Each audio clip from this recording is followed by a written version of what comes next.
ನಮಸ್ಕಾರ. ನಿಮ್ಮೆಲ್ಲರಿಗೂ ವಿಶಸ್ ಟಾಕೀಸ್ಗೆ ಸ್ವಾಗತ. ನಾನು ವಿಶಾಲಾಕ್ಷಿ. ಹಾರ್ಡ್ ವರ್ಕ್ ಮಾಡಿದ್ರೆ ಅದೃಷ್ಟ ಕೈ ಹಿಡಿದ್ರೆ ಅಶ್ವಿನಿ ದೇವತೆಗಳು ಅಸ್ತು ಅಂದ್ರೆ ಯಾವ ಗಾಡ್ ಫಾದರ್ಗಳ ಅವಶ್ಯಕತೆ ಇಲ್ಲ ಅನ್ನೋದನ್ನ ಅನೇಕರು ಸಾಬೀತುಪಡಿಸಿದ್ದಾರೆ. ಈ ಸಾಲಿಗೆ ನಮ್ಮ ಗಿಲ್ಲಿ ನಟ ಕೂಡ ಸೇರ್ಕೊಳ್ತಾರೆ.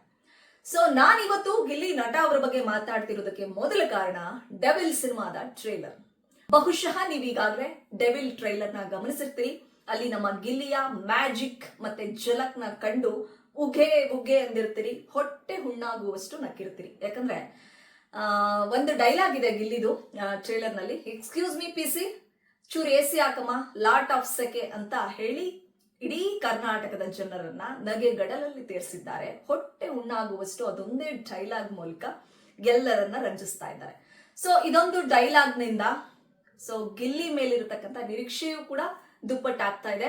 ಡೆವಿಲ್ ಸಿನಿಮಾ ಗಿಲ್ಲಿ ಪಾಲಿಗೂ ಕೂಡ ಒಂದು ಮೈಲುಗಲ್ಲು ಸಿನಿಮಾ ಆಗುತ್ತೆ, ಅಥವಾ ಗಿಲ್ಲಿ ಸಿನಿಮಾ ಕರಿಯರ್ಗೆ ಇದೊಂದು ಭದ್ರ ಬುನಾದಿ ಹಾಕುತ್ತೆ ಅನ್ನುವಂತಹ ನಿರೀಕ್ಷೆ ಗಿಲ್ಲಿ ಅಭಿಮಾನಿಗಳಲ್ಲಿ, ಗಿಲ್ಲಿ ಕುಟುಂಬಸ್ಥರಲ್ಲಿ, ಗಿಲ್ಲಿನ ಪ್ರೀತಿಸುವಂತ ವರ್ಗದಲ್ಲಿ ಈಗಾಗಲೇ ಇದೊಂದು ಪ್ರಿಡಿಕ್ಷನ್ ಶುರುವಾಗಿದೆ. ಸೊ ಡೆವಿಲ್ ನಿಮ್ಮೆಲ್ರಿಗೂ ಗೊತ್ತಿರೋ ಹಾಗೆ ಒಂದು ಬಹು ನಿರೀಕ್ಷಿತ ಚಿತ್ರ. ಈ ಚಿತ್ರಕ್ಕಾಗಿ ಬರೀ ಡಿಬಾಸ್ ಅಭಿಮಾನಿಗಳು ಮಾತ್ರವಲ್ಲ, ಇಡೀ ಕರ್ನಾಟಕದ ಜನತೆ ಹಾಗೂ ಪ್ಯಾನ್ ಇಂಡಿಯಾ ಸಿನಿಮಾ ಪ್ರೇಮಿಗಳು ಕೂಡ ಈ ಚಿತ್ರಕ್ಕಾಗಿ ಎದುರು ನೋಡ್ತಾ ಇದ್ದಾರೆ ಅಂದ್ರೆ ತಪ್ಪಾಗ್ಲಿಕ್ಕಿಲ್ಲ. ಸೊ ಈ ಒಂದು ಚಿತ್ರದ ಟ್ರೇಲರ್ ನಲ್ಲಿ ಡಿಬಾಸ್ ದರ್ಶನ್ ಅವರು ಹೇಳಿರ್ತಕ್ಕಂಥ ಖಡಕ್ ಡೈಲಾಗ್ಗಳು ನಿಜಕ್ಕೂ ಕೂಡ ಸಿನಿಮಾವನ್ನ ನೋಡೋದಕ್ಕೆ ಅಂದ್ರೆ ತುದಿಗಾಲಲ್ಲಿ ನಿಂತು ಈಗಿಂದಲೇ ಕಾತುರರಾಗಿ ಕಾಯೋದಕ್ಕೆ ನಿರೀಕ್ಷೆಯನ್ನ ಹೆಚ್ಚು ಮಾಡಿದೆ. ಸೂರ್ಯನಿಗೆ ಹೆಚ್ಚು ಹೊತ್ತು ಗ್ರಹಣ ಹಿಡಿಯೋದಿಲ್ಲ, ಬರ್ತಾ ಇದೀನಿ ಚಿನ್ನ ಅನ್ನುವಂತಹ ಡೈಲಾಗ್ ಇದೆಯಲ್ಲ, ಇದೊಂದು ಡೈಲಾಗ್ ಡೆವಿಲ್ ಸಿನಿಮಾದ ಮೇಲಿರ್ತಕ್ಕಂಥ ನಿರೀಕ್ಷೆಯನ್ನ ದುಪ್ಪಟ್ಟು ಮಾಡಿದೆ. ಡೆವಿಲ್ ಚಿತ್ರ ದರ್ಶನ್ ಅವರ ಪಾಲಿಗೆ ಎಷ್ಟು ಮುಖ್ಯವೋ, ದರ್ಶನ್ ಅವರ ಪಾಲಿಗೆ ಇದೊಂದು ಮೈಲ್ ಸ್ಟೋನ್ ಸಿನಿಮಾ ಆಗಬೇಕು ಮತ್ತು ಇದೊಂದು ದೊಡ್ಡ ಮಟ್ಟದ ಗೆಲುವನ್ನ ಸಾಧಿಸಬೇಕು ಅನ್ನುವಂಥದ್ದು ಇಡೀ ಚಿತ್ರತಂಡಕ್ಕೆ, ಅವರ ಕುಟುಂಬಸ್ಥರಿಗೆ, ಅಭಿಮಾನಿಗಳಿಗೆ ಒಂದು ದೊಡ್ಡ ಮಟ್ಟದ ನಿರೀಕ್ಷೆ ಇದೆ. ಅದೇ ರೀತಿ ಡೆವಿಲ್ ಸಿನಿಮಾ ಕೂಡ, ಅದೇ ರೀತಿ ಡೆವಿಲ್ ಗಿಲ್ಲಿಯ ಪಾಲಿಗೂ ಕೂಡ ಒಂದು ಭದ್ರ ಬುನಾದಿಯನ್ನ ಇಂಡಸ್ಟ್ರಿಯಲ್ಲಿ ಹಾಕೊಡೋದಕ್ಕೆ ಇದೊಂದು ಸಿನಿಮಾ ಪ್ಲಸ್ ಆಗುತ್ತೆ ಅನ್ನಿಸ್ತಾ ಇದೆ. ಯೂಶಲಿ ದೊಡ್ಡ ದೊಡ್ಡ ಸಿನಿಮಾಗಳಲ್ಲಿ, ಬಿಗ್ ಸ್ಟಾರ್ಗಳ ಸಿನಿಮಾಗಳಲ್ಲಿ ಎಲ್ಲ ಕಲಾವಿದರುಗಳ ಪಾತ್ರಗಳನ್ನ ಟ್ರೇಲರ್ ನಲ್ಲೇ ಪರಿಚಯ ಮಾಡ್ಕೊಡೋದಕ್ಕೆ ಸಾಧ್ಯ ಇಲ್ಲ. ಸೊ ಆದರೆ ಗಿಲ್ಲಿಯ ಅದೃಷ್ಟವೋ ಏನೋ ಗೊತ್ತಿಲ್ಲ, ಬಹು ನಿರೀಕ್ಷಿತ ಬಹುಕೋಟಿ ವೆಚ್ಚದ ಡೆವಿಲ್ ಸಿನಿಮಾದ ಟ್ರೇಲರ್ ನಲ್ಲಿ ಗಿಲ್ಲಿಯ ಝಲಕ್ ಬಂದು ಹೋಗೋ ತರ ಮಾಡಿದ್ದಾರೆ ನಿರ್ದೇಶಕ ಪ್ರಕಾಶ್ ವೀರ್. ಇದು ಗಿಲ್ಲಿ ಮೇಲಿರ್ತಕ್ಕಂಥ ಅಭಿಮಾನ ಇರಬಹುದು, ಅಥವಾ ಗಿಲ್ಲಿಗೆ ಎಷ್ಟು ಸ್ಪೇಸ್ ಇದೆ ಡೆವಿಲ್ ಸಿನಿಮಾದಲ್ಲಿ ಅನ್ನೋದು ಆಗಿರ್ಬೋದು. ಯೂಶಲಿ ನಮ್ಮ ಚಾಲೆಂಜಿಂಗ್ ಸ್ಟಾರ್ ದರ್ಶನ್ ಅವರ ಸಿನಿಮಾಗಳಲ್ಲಿ ಒಂದು ಸಣ್ಣ ಪಾತ್ರ ಹಿಂಗ್ ಬಂದು ಒಂದು ಪಾಸಿಂಗ್ ಶಾರ್ಟ್ಸ್ ತರ ಬಂದು ಹೋದ್ರೆ ಸಾಕು ಅಂತ ಹಪಿಸುವ ಎಷ್ಟೋ ಕಲಾವಿದರಿದ್ದಾರೆ. ಆದರೆ ಗಿಲ್ಲಿಗೆ ಬರೀ ಪಾಸಿಂಗ್ ಶಾರ್ಟ್ಸ್ ಅಲ್ಲ, ಗಿಲ್ಲಿಯ ಸಿನಿ ಕರಿಯರ್ಗೆ ಒಂದು ಪುಷ್ ಕೊಡುವಂತ ಸಿನಿಮಾ ಡೆವಿಲ್ ಆಗುತ್ತೆ ಅನ್ನುವಂಥದ್ದು ನನ್ನ ಅಭಿಪ್ರಾಯ. ನಾನೀಗ ಟ್ರೈಲರ್ ನೋಡಿದ್ಮೇಲೆ ಅನ್ಸಿರೋದು. ಡೆವಿಲ್ ಸಿನಿಮಾದಲ್ಲಿ ಆಕ್ಚುಯಲ್ ಡೆವಿಲ್ ಯಾರು ಅನ್ನುವಂಥದ್ದು ಟ್ರೈಲರ್ ನೋಡಿದವ್ರಿಗೆ ಎಲ್ರಿಗೂ ಗೊತ್ತಾಗಿದೆ. ಇನ್ನೊಂದ್ ಕಡೆ ಬಿಗ್ ಬಾಸ್ ನಲ್ಲಿ ಬೇರೆ ಕಲಾವಿದರು ಅಂದ್ರೆ ಬೇರೆ ಸ್ಪರ್ಧಿಗಳಿಗೆ ನಿಜವಾಗ್ಲೂ ಡೆವಿಲ್ ಅಂದ್ರೆ ಅದು ನಮ್ ಗಿಲ್ಲಿಯ ಸ್ಟ್ರಾಟಜಿ ಇತರೆ ಒಂದು ಬಿಗ್ ಬಾಸ್ ಸ್ಪರ್ಧಿಗಳಿಗೆ ಅರ್ಥ ಆಗ್ತಾ ಇಲ್ಲ. ಇವ್ರು ಕಾಮಿಡಿ ಮಾಡ್ತಾ ಇದ್ದಾನೋ, ಸೀರಿಯಸ್ ಆಗಿ ಹೇಳ್ತಾ ಇದ್ದಾನೋ, ಯಾವ್ದು ಸ್ಟ್ರಾಟಜಿನೋ, ಯಾವ್ದನ್ನ ನಾವು ಹಗುರವಾಗಿ ತಗೊಳ್ಬೇಕು, ಯಾವ್ದನ್ನ ತಗೋಬೇಕು, ಯಾವ್ದನ್ನ ತಗೋಬಾರ್ದು, ಗಿಲ್ಲಿಯ ವೇಷ ಯಾವುದು, ಡ್ರಾಮಾ ಮಾಡ್ತಾ ಇದ್ದಾನೋ ಅಥವಾ ಏನ್ ಸ್ಟ್ರಾಟಜಿ ಒಂದು ಅನ್ನೋದೇ ಅರ್ಥ ಆಗ್ತಾ ಇಲ್ಲ. ಎಲ್ರು ಅನ್ಸಿದ್ರಲ್ಲ ಬನಿಯನ್ ಹಾಕೊಂಡು ಸಿಂಪತಿ ಗಿಟ್ಟಿಸ್ಕೊಳ್ತಾ ಇದ್ದಾನೆ ಅಂತ. ಸೊ ಆಚೆ ಬಂದ್ ನೋಡಿ ಕೋಟಿಗಟ್ಲೆ ಬಂಡವಾಳ ಸುರಿದು ಮಾಡಿರ್ತಕ್ಕಂಥ ಡೆವಿಲ್ ಸಿನಿಮಾದಲ್ಲಿ ಸ್ಟೈಲಿಶ್ ಲುಕ್ ನಲ್ಲಿ ಗಿಲ್ಲಿ ಕಾಣಿಸ್ಕೊಂಡಿದ್ದಾರೆ. ಬನಿಯನ್ ಹಾಕೋದು ಅವರ ಕಂಫರ್ಟಬಲ್. ಸೊ ಅದನ್ನ ನೀವು ಸಿಂಪತಿ ಬಡವ ಅಂತ ಪ್ರೂವ್ ಮಾಡ್ಕೊಂಡು ಜನತೆಯ ಮನಗೆಲ್ಲೋದಕ್ಕೆ ಮಾಡ್ತಾ ಇದ್ದಾನೆ ಅಂದ್ರೆ ಅದು ನಿಮ್ಮ ಒಂದು ಅಭಿಪ್ರಾಯ. ಬಿಗ್ ಬಾಸ್ ಸ್ಪರ್ಧಿಗಳಿಗೆ ಅಂದ್ರೆ ಮನೆ ಒಳಗಡೆ ಇರ್ತಕ್ಕಂಥ ಅಭ್ಯರ್ಥಿಗಳಿಗೆ ಹೇಳ್ತಾ ಇರೋದು. ಇಡೀ ಕರ್ನಾಟಕದ ಜನತೆಗೆ ಪ್ರತಿದಿನವೂ ಅಂದ್ರೆ ಸಿನಿಮಾ ಪ್ರೇಮಿ ಅಂತ ಬಂದಾಗ ಅಥವಾ ಸಿನಿಮಾಗಳು ಅಂತ ಬಂದಾಗ ಪ್ರತಿ ಶುಕ್ರವಾರ ಬಿಗ್ ಸ್ಕ್ರೀನ್ ನಲ್ಲಿ ದೊಡ್ಡ ದೊಡ್ಡ ಸೂಪರ್ ಸ್ಟಾರ್ಗಳು ಅಥವಾ ಕಲಾವಿದರುಗಳು ಹಬ್ಬದ ಊಟ ಹಾಕ್ತಾರೆ, ಅದನ್ನ ಎಂಜಾಯ್ ಮಾಡ್ತಾರೆ ಸಿನಿಮಾ ಪ್ರೇಮಿಗಳು. ಆದ್ರೆ ಇಡೀ ಕರ್ನಾಟಕದ ಜನರಿಗೆ ಪ್ರತಿ ದಿನವೂ ಕೂಡ ಹಾಸ್ಯದ ಹಬ್ಬದ ರಸದೌತಣವನ್ನೇ ನೀಡ್ತಾ ಇದ್ದಾರೆ ನಮ್ ಗಿಲ್ಲಿ. ಸೊ ಡೆವಿಲ್ ಸಿನಿಮಾದಲ್ಲಿ ನೆಕ್ಸ್ಟ್ ಲೆವೆಲ್ ನಲ್ಲಿ ಗಿಲ್ಲಿಯ ಒಂದು ಮ್ಯಾಜಿಕ್ ಇರುತ್ತೆ, ಹಾಸ್ಯ ಇರುತ್ತೆ ಅನ್ನೋದಕ್ಕೆ ಒಂದು ಝಲಕ್ ಈಗಾಗಲೇ ನಾವೆಲ್ಲರೂ ನೋಡಿದ್ದೇವೆ. ಸೊ ನೋಡೋಣ ಗಿಲ್ಲಿ ಸೆಟ್ ಬಾಯ್ ಆಗಿ ಕೆಲಸ ಮಾಡಿದಂಥವ್ರು. ಒಬ್ಬ ಸೆಟ್ ಬಾಯ್ಗೆ ಇನ್ನೊಬ್ಬ ಸೆಟ್ ಬಾಯ್ನ ಕಷ್ಟ ಏನು ಅನ್ನೋದು ಗೊತ್ತಿರುತ್ತೆ.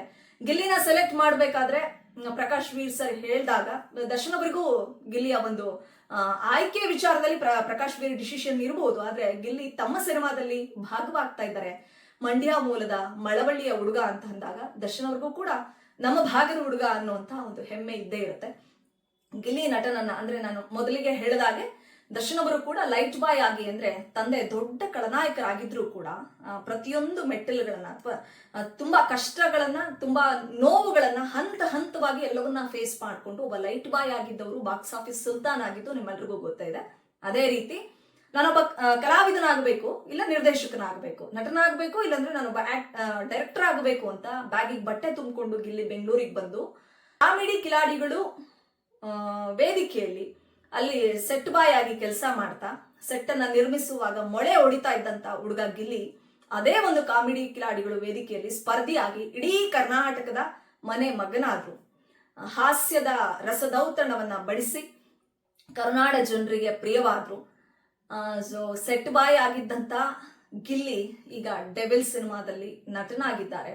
ಸಣ್ಣ ಸಣ್ಣ ಸಿನಿಮಾಗಳಿಗೆ ಸಣ್ಣದು ದೊಡ್ಡದು ಅನ್ನೋದನ್ನ ಪಕ್ಕಕ್ಕಿಟ್ಟು ನೋಡೋದಾದ್ರೆ ಸೊ ಕೆಲ ಸಿನಿಮಾಗಳಲ್ಲಿ ಚಿಕ್ಕ ಪುಟ್ಟ ಪಾತ್ರಗಳನ್ನ ನಿರ್ವಹಿಸ್ತಾ ಇದ್ದಂತಹ ಗಿಲ್ಲಿಯವರು ಈಗ ಸೂಪರ್ ಹಿಟ್ ಅನ್ನುವಂತಹ ಸಿನಿಮಾದಲ್ಲಿ ನಾಯಕ ನಟನಾಗಿ ಅಂದ್ರೆ ಪೂರ್ಣ ಪ್ರಮಾಣದ ನಾಯಕ ನಟನಾಗಿ ಆಕ್ಟ್ ಮಾಡಿ ಬಿಗ್ ಬಾಸ್ ಮನೆಗೆ ಹೋಗಿದ್ದಾರೆ. ಆ ಸಿನಿಮಾ ರಿಲೀಸ್ ಹಂತಕ್ಕೆ ಬಂದಿದೆ.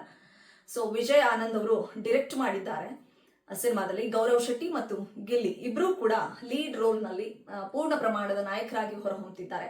ಇವರಿಬ್ಬರ ಕಾಂಬಿನೇಷನ್ ನೋಡೋದಕ್ಕೂ ಕೂಡ ನಾವೀಗಾಗಲೇ ಟೀಸರ್ ನ ನೋಡಿ ಇವರಿಬ್ಬರ ಕಾಂಬಿನೇಷನ್ ಹೇಗಿರ್ಬೋದು, ಹೇಗೆ ವರ್ಕ್ ಆಗಬಹುದು ಅನ್ನೋದು ಸೂಪರ್ ಹಿಟ್ ಚಿತ್ರದ ಮೇಲೆಯೂ ಕೂಡ ನಿರೀಕ್ಷೆ ಇದೆ.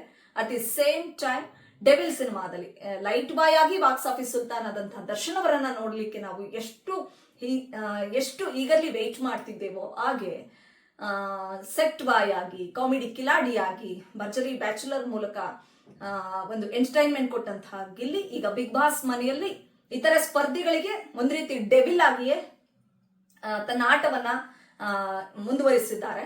ಸೊ ಗಿಲ್ಲಿ ಗೆಲ್ಲಬೇಕು ಅನ್ನುವಂತಹ ಹಂಬಲ, ಗಿಲ್ಲಿ ಗೆಲ್ಲಬೇಕು ಅನ್ನುವಂತಹ ಆಸೆ ಇಡೀ ಕರ್ನಾಟಕದ ಬಹುತೇಕ ಜನರಿಗಿದೆ. ಯಾಕಂದ್ರೆ ಗಿಲ್ಲಿ ಅಷ್ಟೊಂದು ಮನರಂಜನೆಯನ್ನ ನೀಡ್ತಾ ಇದ್ದಾರೆ. ಟಾಸ್ಕ್ ಅಂತ ಬಂದಾಗ ಅಲ್ಲಲ್ಲಿ ಎಡುತ್ತಾರೆ ಅನ್ನೋದನ್ನ ಬಿಟ್ರೆ ಎವ್ರಿ ಸೆಕೆಂಡ್ 24x7 ಮನರಂಜನೆಯ ರಸದೌತಣ ಗಿಲ್ಲಿ ಕಡೆಯಿಂದ ಇಡೀ ಕರ್ನಾಟಕದ ಜನರಿಗೆ ಸಿಗ್ತಾ ಇದೆ. ಹೀಗಾಗಿ ಬಡವರ ಮಗ ಅನ್ನೋ ಸಿಂಪತಿ ಅಲ್ಲ, ಅವರಿಗಿರ್ತಕ್ಕಂಥ ಕಲೆಯನ್ನ ಗುರುತಿಸಿ ಈ ಸೀಸನ್ ನ ಬಿಗ್ ಬಾಸ್ ಟ್ರೋಫಿ ಗಿಲ್ಲಿ ಮುಡಿಗೇರ್ಬೇಕು ಅಂತ ಬಹುತೇಕರು ಆಶಿಸ್ತಾ ಇದ್ದಾರೆ. ಸೊ ಬಿಗ್ ಬಾಸ್ ಕಿರೀಟ ಗಿಲ್ಲಿ ಮುಡಿಗೇರುತ್ತಾ? ಡೆವಿಲ್ ಸಿನಿಮಾದಿಂದ ಗಿಲ್ಲಿಗೆ ಎಷ್ಟು ಪ್ಲಸ್ ಆಗ್ಬಹುದು, ಇದೆಲ್ಲ ಕುತೂಹಲ ಇದ್ದೇ ಇದೆ. ಸೊ ಡಿಸೆಂಬರ್ 11ನೇ ತಾರೀಕು ನಾವೆಲ್ಲರೂ ಕೂಡ ಡೆವಿಲ್ ಸಿನಿಮಾವನ್ನ ನೋಡ್ಲಿಕ್ಕೆ ಕಾಯ್ತಾ ಇದ್ದೀವಿ. ಬಾಕ್ಸ್ ಆಫೀಸ್ ಸುಲ್ತಾನ್ ದರ್ಶನ್ ಅವರನ್ನ ಕಣ್ತುಂಬಿಕೊಳ್ಳೋದಕ್ಕೆ ಎಷ್ಟು ಕುತೂಹಲ ಭರಿತರಾಗಿ ಎದುರು ನೋಡ್ತಿದ್ದೇವೋ ಅದೇ ಕುತೂಹಲ ಗಿಲ್ಲಿ ಅಭಿಮಾನಿಗಳಿಗಿದೆ. ಯಾಕಂದ್ರೆ ಆ ಒಂದು ಜಲಕ್ ಸಾಕು, ಪಿಸಿ ಚೂರಿ ಎಸಿ ಹಾಕಮ್ಮ ಲಾಟ್ ಆಫ್ ಸೆಕೆ ಅಂತ ಹೇಳ್ತಿರ್ತಕ್ಕಂಥ ಡೈಲಾಗ್ ನಿಜವಾಗ್ಲೂ ಕೂಡ ಮಜಬೂತ್ ಆಗಿದೆ. ಹೇಗಿರಲಿದೆ ಗಿಲ್ಲಿಯ ಹವಾ ಡೆವಿಲ್ ಸಿನಿಮಾದಲ್ಲಿ? ಸೊ ಬಿಗ್ ಬಾಸ್ ಮನೆಯಲ್ಲಿ ನೀವು ಈಗಾಗಲೇ ಗಿಲ್ಲಿ ಹವಾನ ನೋಡಿದ್ರಿ, ಆಟನೂ ನೋಡ್ತಾ ಇದ್ರಿ. ಸೊ ನಿಮ್ಮ ಮತ ಅಥವಾ ನೀವು ಯಾರನ್ನ ಗೆಲ್ಲಿಸ್ಬೇಕು ಅದನ್ನ ನಿಮಗೆ ಬಿಟ್ಟಿದ್ದು ಅಂತ ಹೇಳ್ತಾ, ನನಗೆ ಗಿಲ್ಲಿ ಬಗ್ಗೆ ಮಾತಾಡಬೇಕು ಅಂತ ಅನ್ಸಿ ಇದೊಂದು ಪುಟ್ಟ ವಿಡಿಯೋನ ಮಾಡಿದ್ದೀನಿ. ನಿಮ್ಗೆ ಇಷ್ಟ ಆದ್ರೆ ನನ್ನ ಚಾನಲ್ನ ಸಬ್ಸ್ಕ್ರೈಬ್ ಮಾಡ್ಕೊಳ್ಳಿ, ನನಗೆ ಸಪೋರ್ಟ್ ಮಾಡ್ಕೊಂಡು ಬನ್ನಿ. Thank you so much. ಧನ್ಯವಾದಗಳು.